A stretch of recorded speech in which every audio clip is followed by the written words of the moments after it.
Oi, galera, tudo bem? Mais uma vez, aqui é o professor Anderson Mariquito, do campus de Aracruz, do IFES, e na aula de hoje nós vamos falar sobre as enzimas. O que será abordado nessa aula? Os conceitos básicos, o modelo chave-fechadura, as características de uma reação enzimática, a nomenclatura, o que são cofatores e coenzimas e os fatores que afetam a atividade enzimática. Veja bem, as reações biológicas, elas são pouco espontâneas e elas tendem a ser muito lentas. Isso significa que se deixarmos os reagentes de uma reação em contato, eles podem não interagir. E caso a interação ocorra, a velocidade da reação poderá ser muito lenta. Uma das maneiras de fornecer aos reagentes a energia necessária é aumentar a sua temperatura. As moléculas movimentam-se mais rapidamente, aumentando a probabilidade de se chocarem com energia suficiente para provocar a reação. Mas acontece o seguinte, que para os seres vivos é importante que as reações ocorram em velocidade adequada, mas sem um aumento significativo da temperatura, para que não ocorra a desnaturação das proteínas. A gente viu lá na aula de proteína o que seria desnaturação, que é aquela quebra geralmente irreversível das estruturas secundárias e terciárias da proteína. Então, nos seres vivos, as enzimas aumentam a velocidade das reações, mas elas não elevam essa temperatura. Isso porque elas diminuem a energia de ativação necessária para a ocorrência da reação.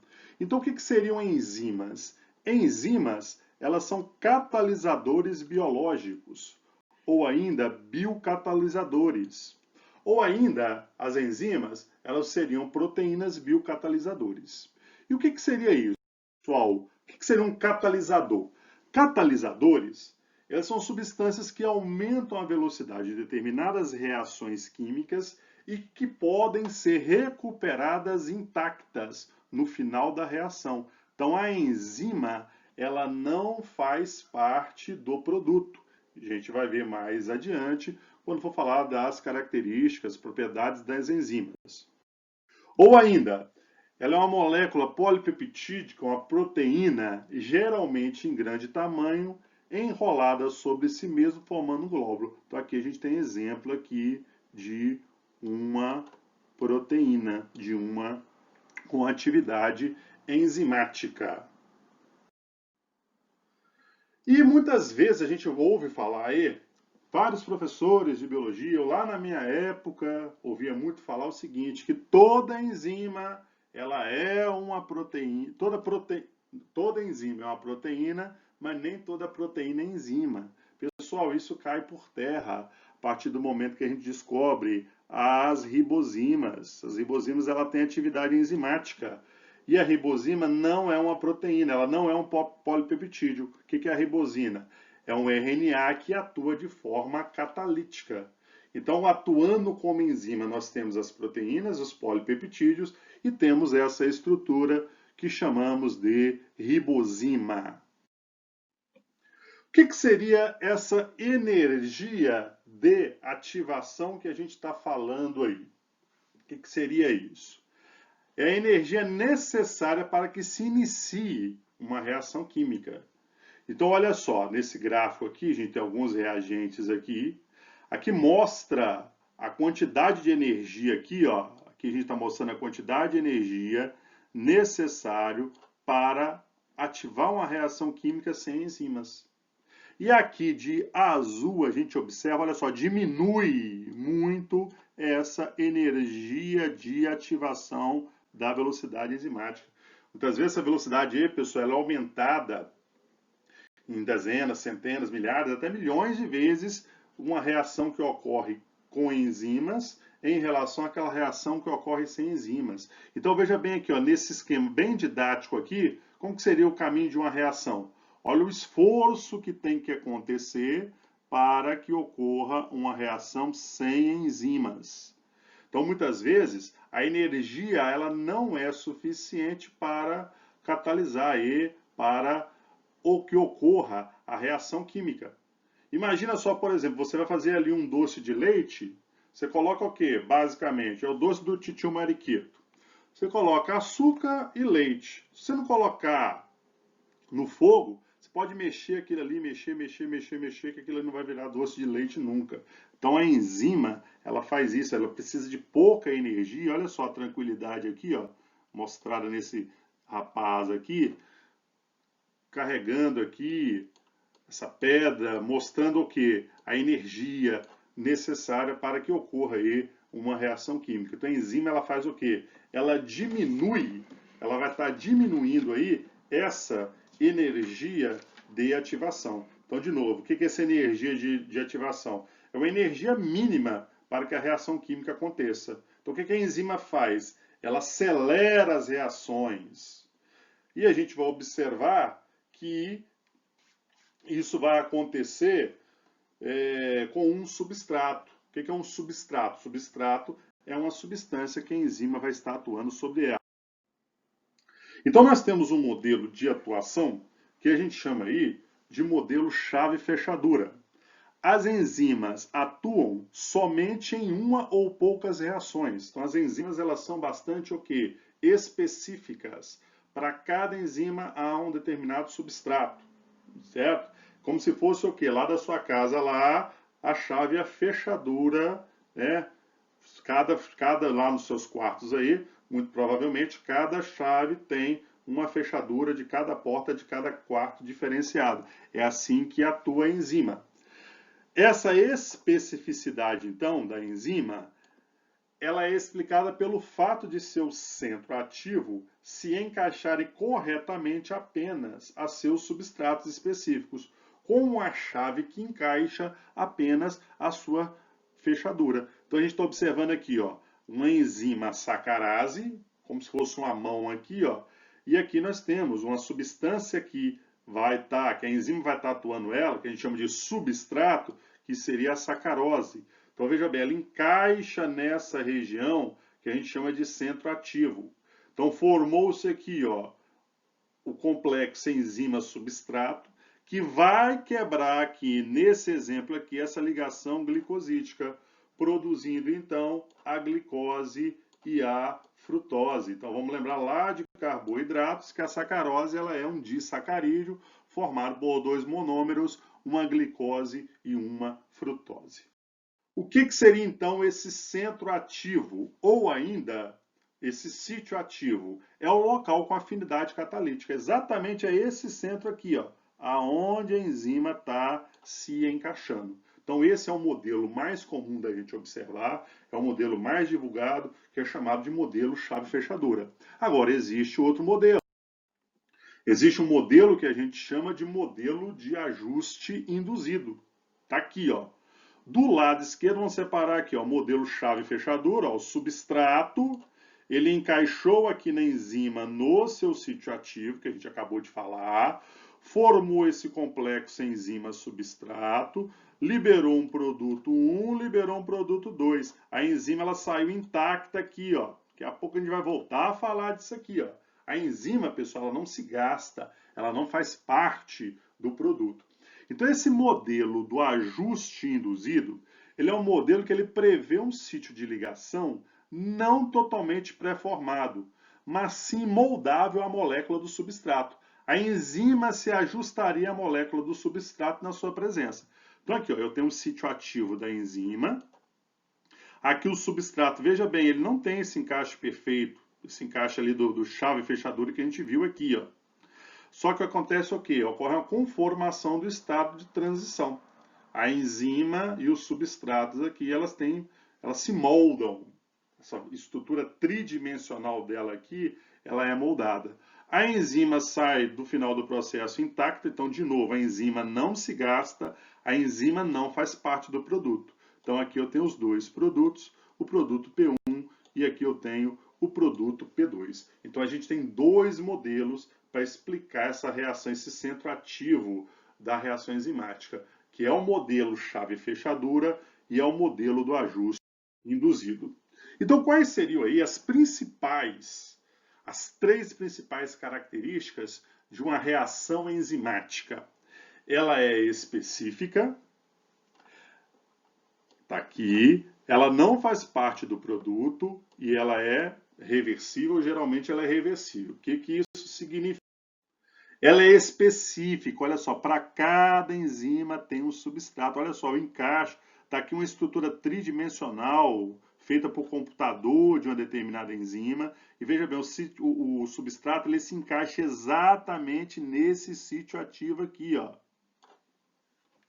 A enzima, ela não faz parte do produto. A enzima não se gasta. Então temos aqui, ó, uma enzima, dois substratos se encaixando no seu centro ativo e formando aqui um produto. Olha só, o produto é formado aqui no final e a enzima sai intacta. Então a enzima ela não faz parte do produto. A enzima ela não se gasta. E aqui ela já está pronta para atuar sobre outro substrato. E as reações enzimáticas, geralmente, ela é reversível. Então temos aqui ó, uma enzima reagindo com um determinado substrato, formou-se o complexo enzima-substrato. Lembra lá na química o que significa essa setinha para um lado, setinha para o outro? Que a reação é reversível. Liberando a enzima, aqui ó, a enzima saindo, não fazendo parte do produto, ela não se gastando, e o produto aqui, ó. Aqui temos o produto. Então a reação ela é reversível. Eu posso pegar aqui um determinado substrato, uma substância, quebrar, como eu posso juntar essa substância, a reação ela é reversível. Nomenclatura de enzima. Então existe algumas outras nomenclaturas, mas a gente vai ver aqui aquela nomenclatura básica aqui do ensino médio. Então, primeiramente, a enzima, você pega o nome do substrato e acrescenta esse termo ase. Então, a maioria desses termos, escrever ase, esse sufixo ase aqui é para enzima. Então, por exemplo, a sacarose, a enzima que atua sobre a sacarose é a sacarase. Uma proteína, a enzima que atua sobre a proteína é uma protease. As enzimas que atuam sobre lipídios são as lipases. A enzima que atua sobre a lactose é a lactase. Então, uma nomenclatura básica aí, o substrato mais ase. Então, lembrando mais uma vez que substrato é a substância que a enzima atua sobre ela. Uma outra forma é através da função, que a enzima faz, mais o sufixo ase. Então, por exemplo, temos a enzima chamada SOD, que é a superoxidismutase. O que a superoxidismutase faz? É o nome dela devido à ação dela. A ação dela é o quê? Ela catalisa o que a gente chama de desmutação do superóxido em oxigênio e peróxido de hidrogênio. Devido a isso, ela é importante defesa antioxidante. A catalase, ela vai fazer o quê? A decomposição do peróxido de hidrogênio. A outra peroxidase, a peroxidase, elimina o peróxido de hidrogênio. O que é o peróxido de hidrogênio, pessoal? Lembra lá? É a água oxigenada, é o H2O. A oxirredutase vai atuar onde? Vai estar atuando aí em reações de oxirredução. E tem aquelas enzimas, pessoal, que devido o nome, a gente fala na biologia que é o nome consagrado pelo uso, a gente acaba utilizando que não segue essas regras aqui. Por exemplo, aí, a ptialina. A ptialina aí, que ela é o quê? Ela é uma amilase salivar, atua na boca. A pepsina, que atua no estômago. A tripsina. Então, são enzimas que têm esse nome consagrado pelo uso. Então, a gente continua utilizando e não segue essas regras aí de nomenclatura do substrato mais a função e o sufixo ase. O que seriam cofatores e coenzima? As enzimas podem ser formadas unicamente por cadeia polipeptídica ou cadeias polipeptídicas, ou elas podem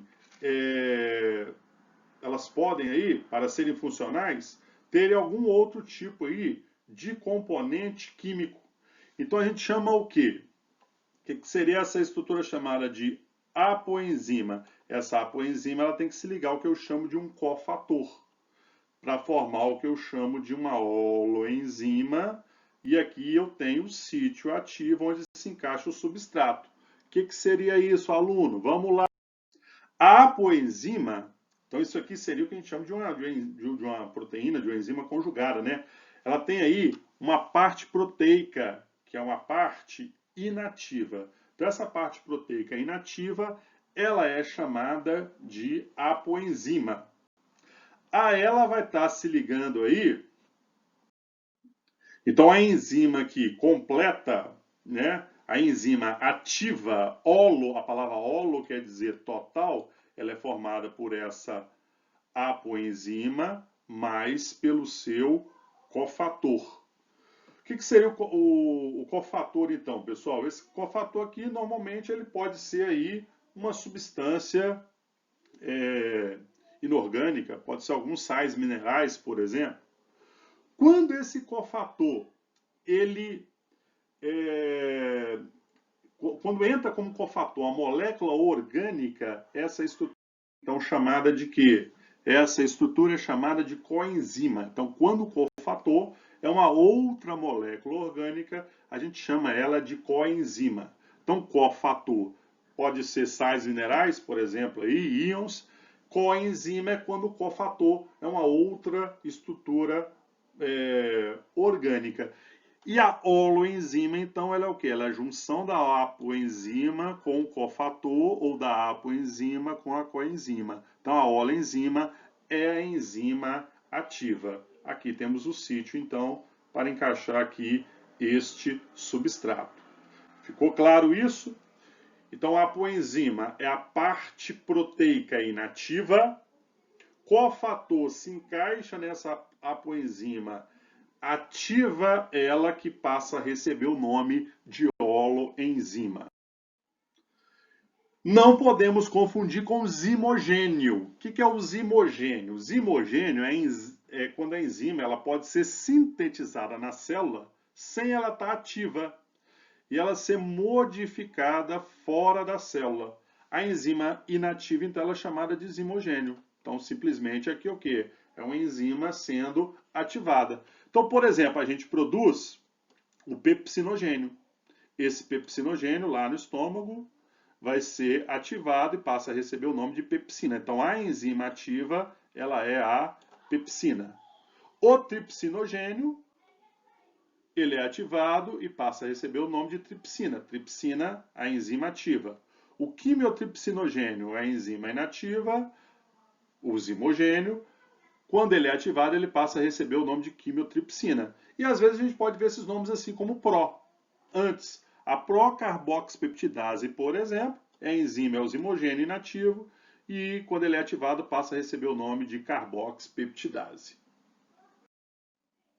O que seriam isoenzimas e isoformas? Há várias formas para o mesmo tipo de catálise. Catalisar a reação, variando o local e o tecido. Então a gente chama de iso. Essa palavra aqui, ó, esse prefixo iso, ele vem de igual. O que são isoenzimas?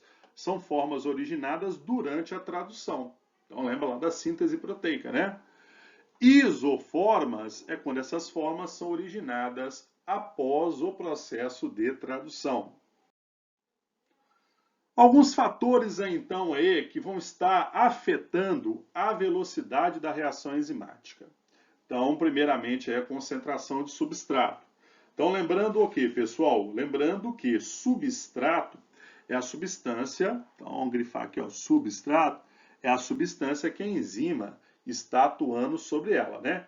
Então, o que acontece aqui? Ó? Aqui a gente tem a velocidade da reação, então esse VRE é a velocidade da reação enzimática.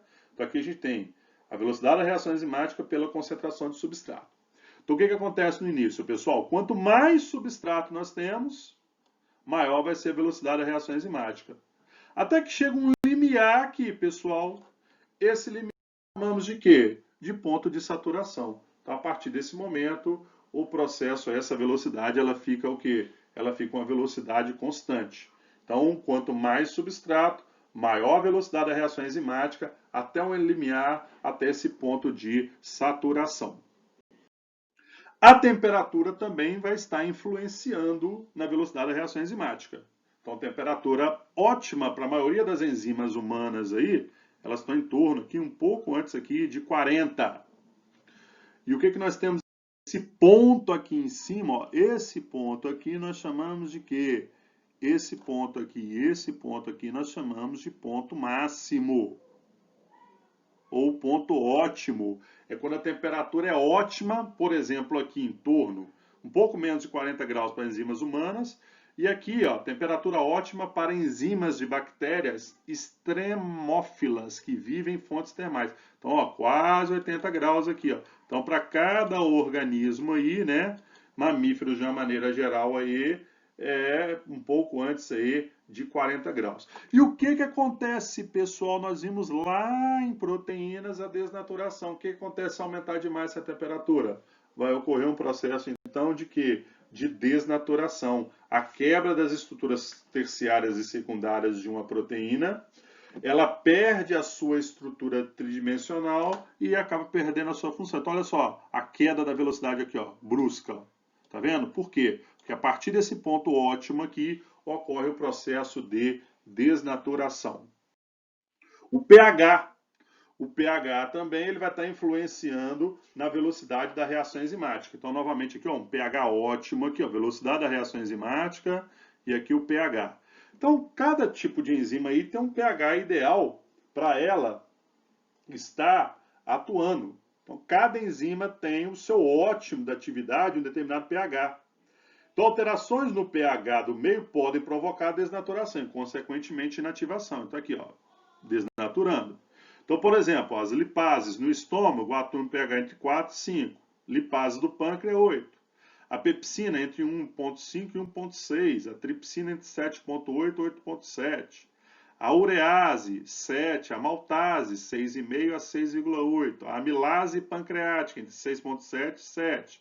A catalase, em 7. Então tá aqui, ó, a pepsina. A pepsina, lembrando que ela é produzida onde? No estômago e atua sobre proteínas, degradando-as em moléculas menores. O pH ótimo da pepsina está ao redor de entre 1,5 e 1,6.